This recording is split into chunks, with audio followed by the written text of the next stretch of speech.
Bueno, buenos días. La idea es trabajar una bibliografía que es de una editorial que se llama Pasado y Presente. Este proyecto se encuentra inscripto en el proyecto de catalogación analítica de recursos continuos de acá de la biblioteca. Yo digo proyecto editorial Pasado y Presente porque era tanto una editorial de libros como una revista.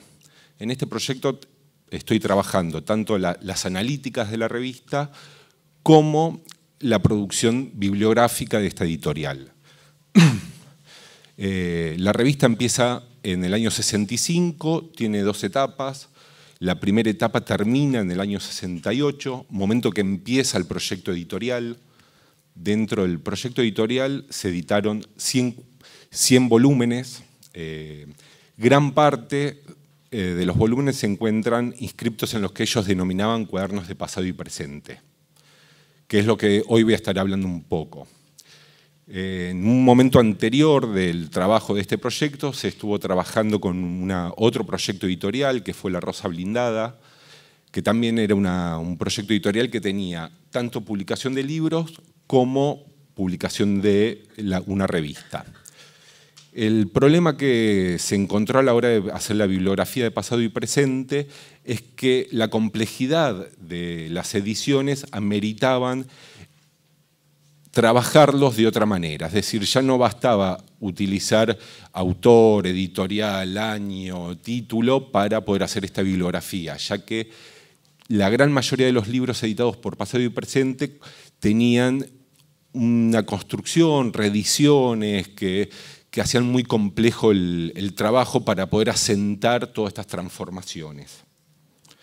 En este sentido me fui valiendo de lo que se conoce como la sociología de los textos y la bibliografía, que busca inscribir la producción editorial, por un lado dentro de las motivaciones de los editores y por el otro lado no escindir el contexto político, social, económico en las que se hacen las ediciones.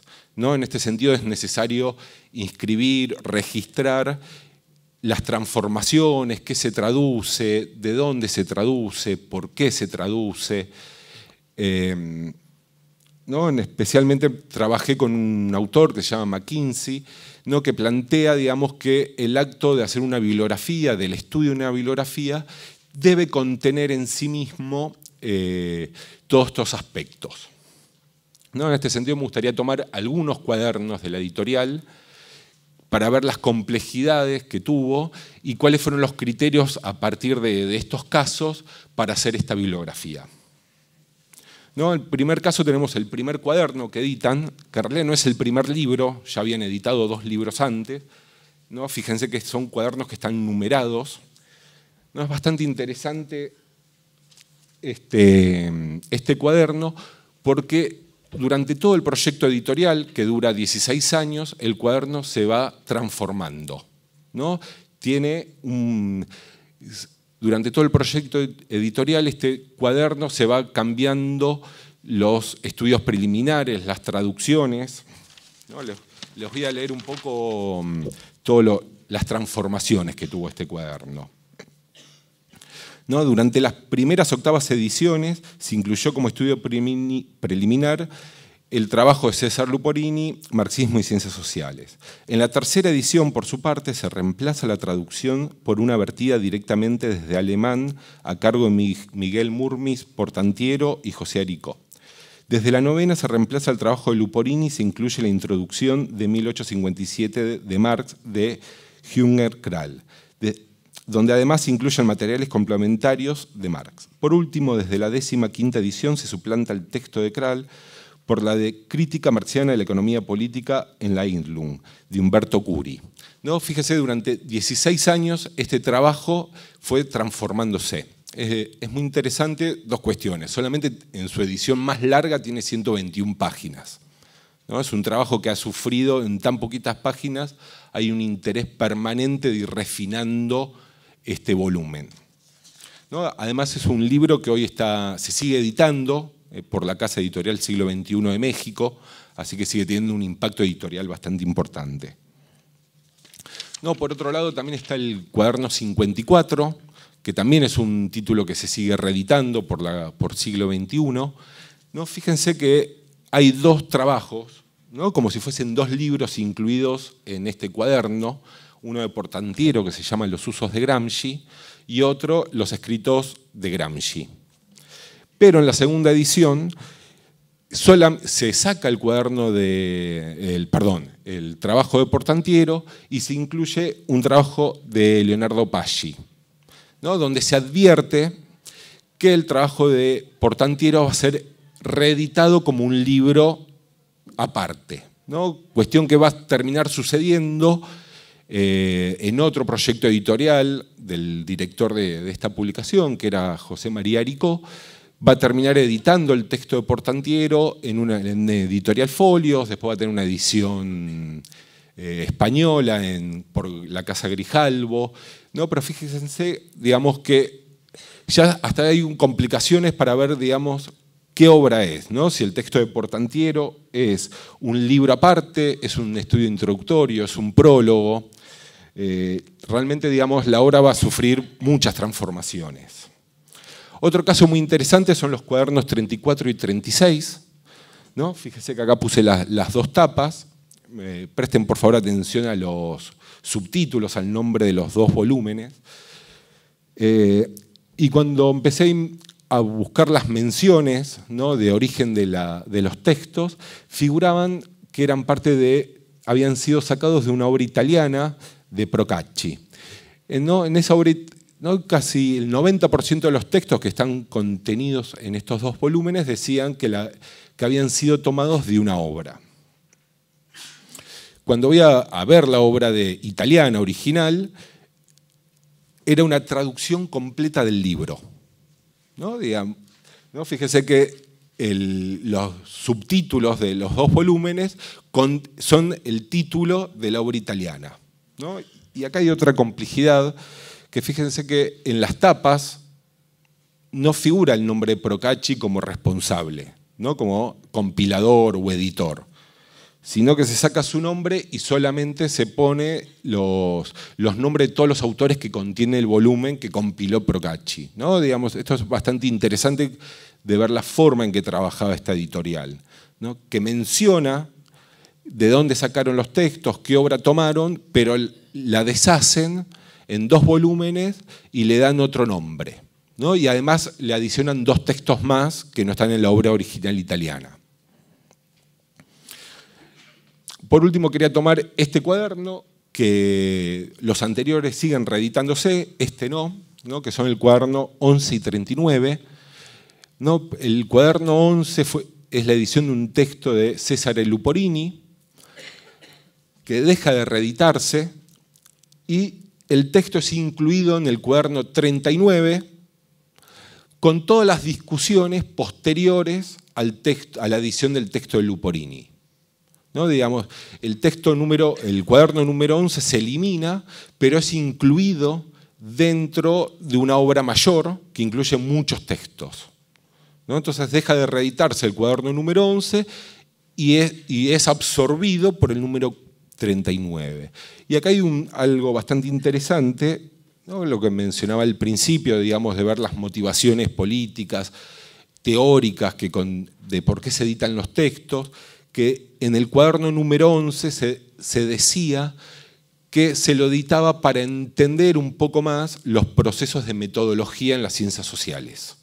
En cambio, cuando se lo incluye en el cuaderno 39, el problema empieza a trasladarse a un problema teórico particular sobre un concepto, ¿no? En este caso el de formación económica social. ¿No? Acá más o menos se pueden rastrear, digamos, todos los problemas que había para poder reconstruir una bibliografía de la editorial. ¿No? En este sentido se fueron estableciendo varios criterios. ¿No? Uno de los problemas principales que vimos era que si bien los cuadernos estaban numerados, el orden de numeración no se correspondía con el año de edición, ¿no?, con el orden de aparición, ¿no? En este sentido, para hacer la bibliografía nos centramos en el orden de los cuadernos y no en el orden de aparición, ¿no? Hay cuadernos que a veces se editaban cuadernos, 5 cuadernos posteriores y los 4 en el medio se editaban después. La forma de editar era muy caótica. Otro tema bastante que hubo que tomar alguna definición fue cómo considerar la autoría en los trabajos, ¿no? En cada volumen. En este sentido, también tratamos de centrarnos en lo que figuraba en las portadas, ¿no? Muchas veces los cuadernos, o la gran mayoría de los cuadernos, eran compilaciones. En algunos casos no había mención de responsabilidad de quién era el compilador o quién era el editor, así que tomamos el título del cuaderno y los autores que figuran en las portadas, ¿no? Que en la gran mayoría de los casos no figuran todos los autores en la portada, así que los demás autores, las menciones de responsabilidad, las dejamos en el apartado notas. Otra cuestión es que en el asiento, digamos, bibliográfico, solamente asentamos la información concerniente a la primera edición, ¿no? En toda la información sobre las ediciones sucesivas de los cuadernos quedan asentadas también en las notas. Otra cuestión que dejamos en las notas de la bibliografía son las procedencias de las fuentes, ¿no? Que en la gran mayoría de los casos la editorial era bastante prolija en ese sentido y dejaba sentado de dónde habían tomado los textos, ¿no? En algunos casos hubo que rastrear las fuentes originales que no figuraban en las publicaciones. Y otra cuestión muy importante para ver la forma en que la editorial le daba sentido a estos textos fue anotar cuando había advertencias, ¿no? La gran mayoría de los cuadernos tienen una advertencia que nosotros podríamos titular de los editores. A veces tenían firma, a veces la firmaba el grupo Pasado y Presente, a veces el director de la colección, José Aricó, ¿no? Figurar cuando aparecen estas advertencias a la edición, que son las que le dan sentido, una coherencia interna a las publicaciones, ¿no? Y por último, otra cosa que decidimos asentar fue cuando las publicaciones son partes de una serie o de una colección dentro de los cuadernos, ¿no? Hay 2 o 3 colecciones dentro de los cuadernos, ¿no? Fíjense, digamos, aquí. Esta es una muestra del asiento bibliográfico que estamos proponiendo. Arriba van a ver, digamos, que tiene el número de cuaderno, la colección a la que pertenece, el autor, título, lugar de publicación, ¿no? Que también es bastante importante porque los cuadernos fueron publicados en Córdoba, Buenos Aires y México tras el exilio, digamos. Ahí hay un problema, digamos, sobre todo con esto que les mencionaba, que hay cuadernos que figuran, que salieron después, pero tienen mención de México, ¿no? Digamos, es bastante difícil rastrear en qué momento estaban en el exilio, en qué momento en Buenos Aires, si solamente seguimos la numeración de los cuadernos. Después la nota, fíjese que figuran, digamos, las menciones de responsabilidad, de dónde salir, las fuentes que tomaron y el índice definitivo de la obra, ¿no? Y las variaciones en las ediciones. Y otro aspecto muy importante que decidimos ponerlo aparte son los traductores, ¿no? Sobre todo que en este momento la editorial tuvo un gran trabajo de traducción, no solamente dentro del proyecto de Pasado y Presente, sino que después gran parte de los traductores siguieron trabajando en toda Latinoamérica tras el exilio como traductores de varias casas editoriales, que también merece tener un registro aparte de estas cuestiones. Solamente me gustaría decir algunas cuestiones más. El trabajo, la bibliografía va a ser subida, digamos, al registro de la biblioteca. Por otra parte, una de las utilidades que tiene esta bibliografía es permitir ser incluida en la desiderata de la biblioteca para adquirir los volúmenes faltantes. Otra cuestión es que esta bibliografía, amén de los de los volúmenes que tengo a mi cargo, de los que están en el acervo de la biblioteca, se utilizó también el archivo del CEDINSI, que tiene la colección completa de esta editorial.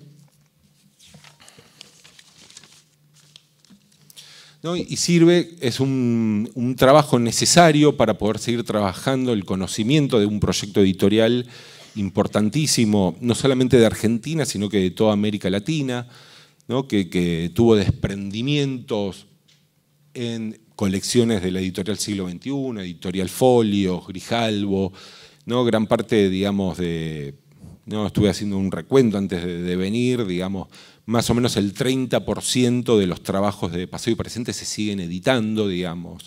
Tiene un impacto bastante importante en el mundo editorial. Entonces la idea es tratar de coagular, digamos, de qué manera, o de reconstruir, de qué manera se fueron asentando, se fueron redefiniendo estos trabajos, digamos, que teniendo una unidad, teniendo un nombre que fueron inventados por la editorial, ¿no?